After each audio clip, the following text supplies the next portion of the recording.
Welcome to VERSED, the ASCAP podcast. I'm Eric Philbrick. Happy holidays, everyone. 'Tis the season to be jolly and to celebrate ASCAP's 2023 Grammy nominees. Today's guest is none other than Amy Allen, who made history this year as one of 5 nominees in the Grammy's inaugural Songwriter of the Year category. Her much-deserved nomination puts her in a group with some of today's greatest hitmakers, including her fellow ASCAP member, The Dream, who collaborated on many songs on Beyoncé's Renaissance album. Amy's writing credits can be found across some of 2022's biggest albums on songs such as Harry Styles' Matilda, Lizzo's If You Love Me, Charli XCX's Move Me, King Princess's For My Friends, and many, many more. She also co-wrote the standout track My Mind and Me from Selena Gomez's Apple TV Plus documentary of the same name. A native of Maine, whose brilliant musical gifts have touched millions of listeners over the last few years, Amy's success has led to her become one of the most in-demand songwriters in pop music. She landed a coveted spot on Forbes' 30 Under 30 list and was featured as one of Variety's Hitmakers of the Month. In 2021, Amy was honored at the Ivor Novello Awards, recognized as the pinnacle of creative musical achievement, where she, along with Tyler Johnson, Kid Harpoon, and Harry Styles, took home the prestigious award for their Grammy-nominated song, Adore You. In addition to writing for some of today's top artists, Amy has also taken off herself as a solo artist. She released her first EP called Ah in 2021, where she displayed her unique voice and lyrical skills in powerful, vulnerable songs about being a young woman in today's world. We were fortunate to carve out some time with her before the holiday rush, so here is my conversation with the great Amy Allen. Welcome, Songwriter of the Year, Grammy nominee, Amy Allen. Thank you. Happy to be here. It's so cool to talk to you. I'm a Maine native, and we have to dip a little bit into your roots in Maine. Maine, while it's not too far from a music center like Boston, it's a distant star compared to the center of the pop music universe. What were the influences growing up in Maine that gave you the drive and the direction to pursue music as your career? Yeah. Well, I think that the biggest influence I had was that I grew up in a small town, Wyndham. I don't know if you know it, Of course. Beautiful, right on Sebago Lake, but we went to school in Portland. So we had like an hour commute every single day to and from school. And we'd have, our sports practices would be near school, like an hour away. So my dad would be driving us to and from school every day after sports practices and everything. And he is a huge classic rock fan. So that kind of started my obsession and love of music. He'd play like a lot of Fleetwood Mac. He played a lot of Stones. He played a lot of Sheryl Crow. I grew up like listening to T-Rex, and then also like departing into some Dolly Parton and Flaming Lips and things like that. So I definitely, benefited from having a lot of car rides when I was little. And then I also grew up playing with a bluegrass band, which I don't think a lot of people know. That was kind of like my beginning of making music, was playing with this Maine group called the Jerks of Grass. And the banjo player was my guitar teacher. So yeah, I had a diverse musical upbringing, I would say, but it was, I'm grateful for it. A lot of emerging artists, they want to be on stage, they want to sing, but songwriting is really something that, I feel like many artists feel like they have to do it to get to where they want to be. So when did you first sort of realize that songwriting was a craft unto itself? Well, it took me a really long time, which is ironic because I grew up listening to Carole King and so many artists who also were writing for other artists at the time. But I don't think I really connected the dots. Even when I was at Berkeley for a few years studying songwriting, I don't think I fully connected the dots that it was a career path that I could follow. Mm-hmm. And that made sense for me until I moved to New York after living in Boston for a couple of years and met Scott Harris, who any songwriter really in the music industry knows who Scott Harris is. He's such an influence of mine and a mentor and a really good friend. And the second I got connected with him and started seeing what he did on a daily basis as a songwriter, it just blew my mind. And like every dot was connected. And I love being on stage. I love writing music for myself, but getting to go in every day and write a new song and collaborate with different people every day was like the dream for me. So that's kind of when I started to really put the pieces together that was kind of a career made for me. And it was like sparking every, cell in my brain. Right. Well, you certainly struck gold very early on, and you just kind of like had some opportunities and some success that so many songwriters dream about getting. And now you've worked with some of the top artists in the world, which is insane and amazing at the same time.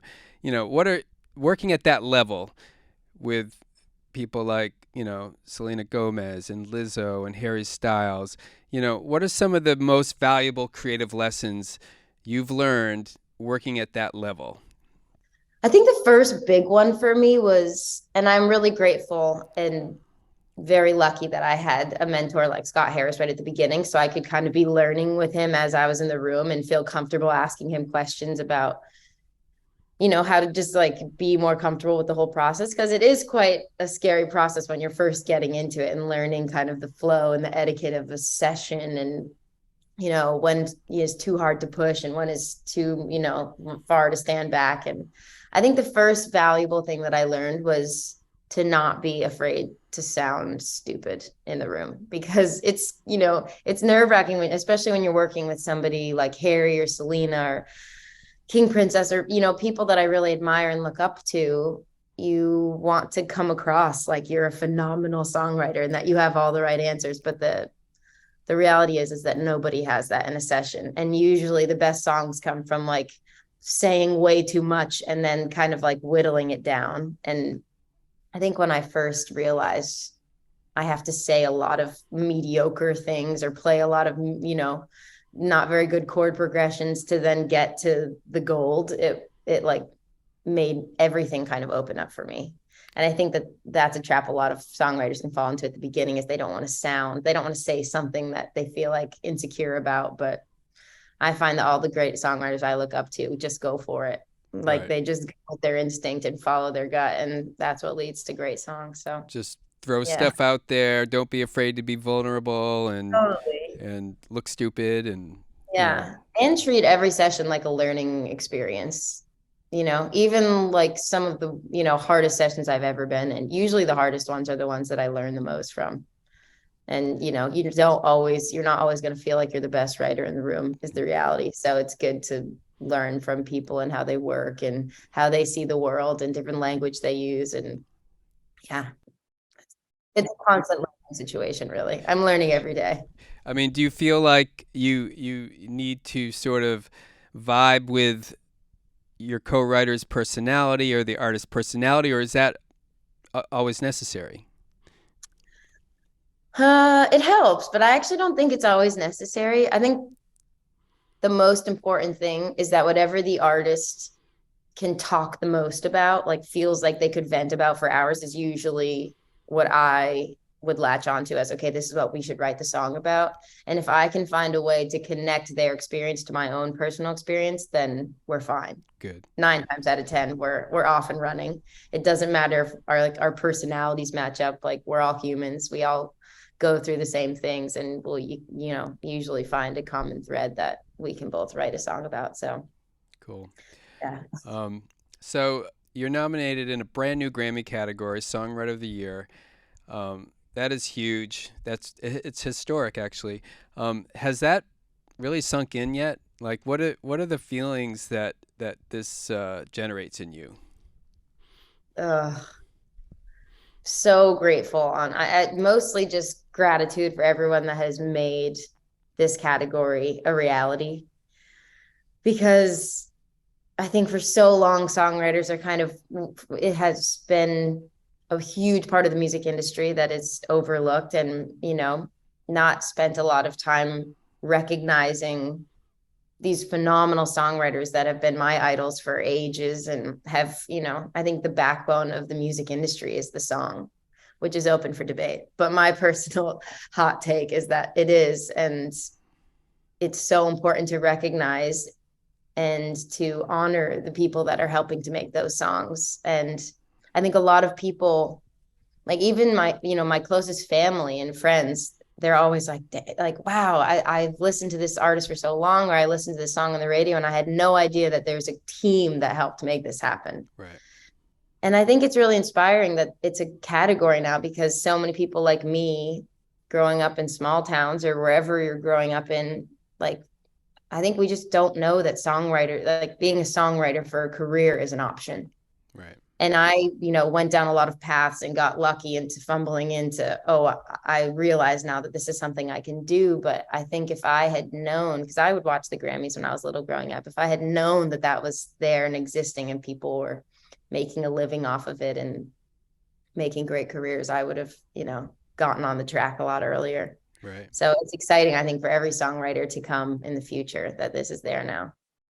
And it's slowly sinking in, to answer the question, very slowly sinking in that I'm one of the 5 in the nominees. Yeah, it's pretty nuts. Well, you're being recognized for a bunch of songs that you've been associated with this year that you were part of creating. I want to get a few of the impressions that you have from some of these collaborations. So I'm going to mention the song and the artist, and you tell me you tell me what stands out the most in your mind about that writing experience.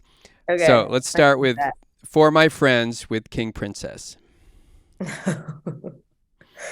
was her birthday yesterday, so I was just talking with her.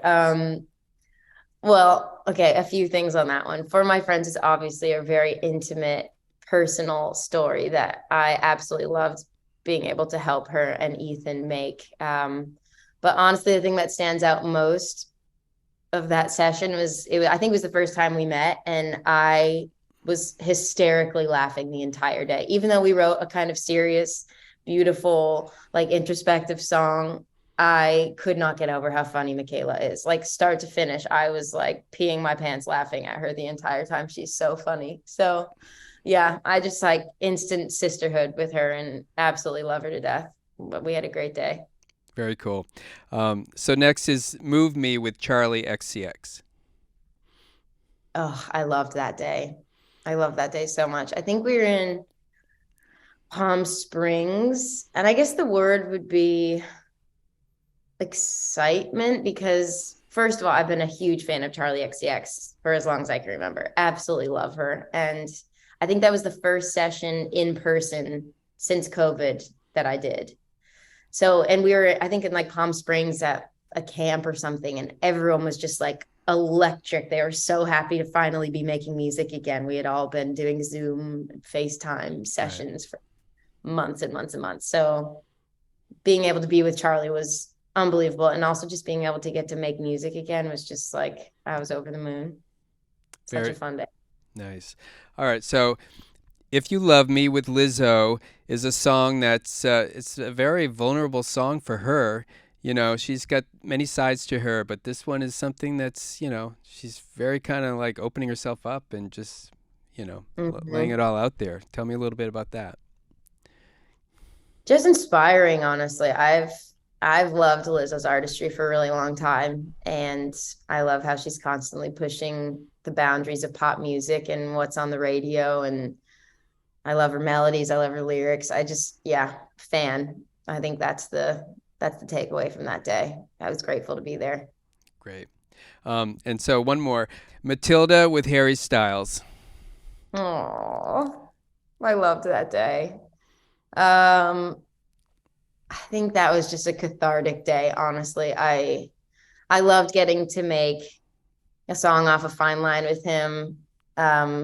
Adore You was just like a dream to make. And I kind of felt this pressure of going back and doing a day with him for the next album, this new album. And I really wanted to make like a banger. And we kind of got in the studio and that song came out. And I couldn't have been more grateful that that's the song that came out, because it was just a real honest song that I think it was very cathartic for me to write. And I think that song, just something clicked that day. And very grateful to be a part of that one. It's truly an incredible song. I remember driving in my car and hearing it for the first time, and the lyrics literally stopped me in my tracks. I mean, if I could have pulled over, because it was literally like, these lyrics are so poignant and saying something that you don't often hear in a pop song. You know, Yeah. you can throw a party and invite everyone you know, but you don't have to invite your family. It's like, whoa, where did that come from? Yeah. Yeah. That one's a special one for sure. I'll always be proud of that one. So as a songwriter behind so many incredible songs with all these great artists, um, what do you hope music fans understand about the art and the craft of songwriting? Ooh. I think it's just exciting to know, like I said earlier, that when you hear a song on the radio that you love, there's a lot of people with emotions and stories that went into making that song usually. You know, sometimes it's one person wrote it and, phenomenal for the person, but a lot of times there's a team behind it. And a lot of us songwriters, every day is an emotional, like, strap into the roller coaster and you're on it because it's a lot of ups and downs. And some days are not inspiring, and other days you feel like you're on top of the world. And we put in blood, sweat, and tears. And I think it's just exciting that that door is being cracked open a little bit more now into the reality of what goes into making music that you hear on the radio and Spotify and iTunes and wherever you're listening to it. It's exciting. Yes, well, hopefully this new Grammy category will shine a light on you Yeah. and what you do. Um, as a solo artist, you've released some really great singles and an EP of some very provocative songs of your own. Um, what does writing and recording for yourself liberate you to do that you don't get to do with artists? Mm.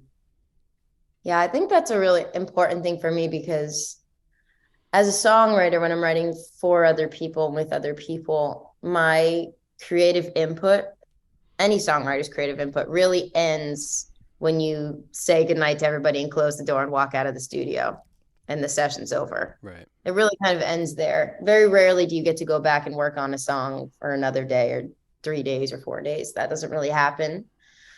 And you definitely don't usually get to work on the branding and the creative aspect of the visuals, and you don't get to have a big say in mixing and the mastering. Like, you just, you help write the song and that's great, and then your job's kind of done. But for my own artistry, it's so wonderful for me to get to work on it as a whole and create a body of work. So it's not just, go in one day, write a song, next day completely new separate thing, write a song. It's like I get to see it as like a whole process, and I get to have be the leader of what it looks like, what it feels like, what the mix sounds like, the whole thing. Right. And that's beneficial, I think, to my songwriting and also just to connecting to artists in general, because I know how scary and how vulnerable it is to attach yourself to something and put it out into the world, to like really have to stand behind something that you've made. So yeah, it's a really special thing for me that I'm doing both. I think that it makes me who I am as a songwriter for sure. It's great that you're able to do that. Um, so there's a quote of yours that I just love. It says, "You want to write songs that cut through and connect and make you feel like you are on fire." I love that. What does a song need to possess in order to do that for you? This is something I'm constantly toying with because I'm always wanting to make like the song that you put on and everybody just wants to dance to it. Mm-hmm. And my mom's always like, "You're such a happy person. Why is it that like most of the songs that we hear of yours on the radio are always have this like heaviness to them? Like they're always kind of like have this dark undertone, like Without Me or, whatever." And I've always connected for some reason in my brain when I'm writing a song. The thing that makes me feel the most free and excited is when I feel like I'm hitting some like very intense emotional chord. And that to me is when I can walk away from the session and be like, I wrote a song that I'm going to want to play to my grandchildren. Like I just hit something today that it's very hard to harness that creativity and find, take the correct steps to hitting that and following that exact thread of a human emotion that everyone can relate to. So that's usually what makes me feel like when that happens, which is very rare, but when it does, that makes me feel like I'm on fire. Like every like cell in my body gets excited at that moment. But now I'm also trying to learn the skill of not thinking so much and just having fun in the studio and writing the song that just makes everybody want to dance. Like that is my 2023 goal right now, is to like get one of those. Adore You, I feel like kind of, that was like the most I've ever been a part of something that went into that realm. But I'm like, I really just want to write some fun music too. Cool. Trying to learn to do both. Can't wait to hear those songs. So you're such an inspiration. What's your message to those younger singer-songwriters who are in small towns like Windham all across the country, holding a guitar or sitting at a piano with fire in their hearts and dreams in their heads? What do you say to those folks?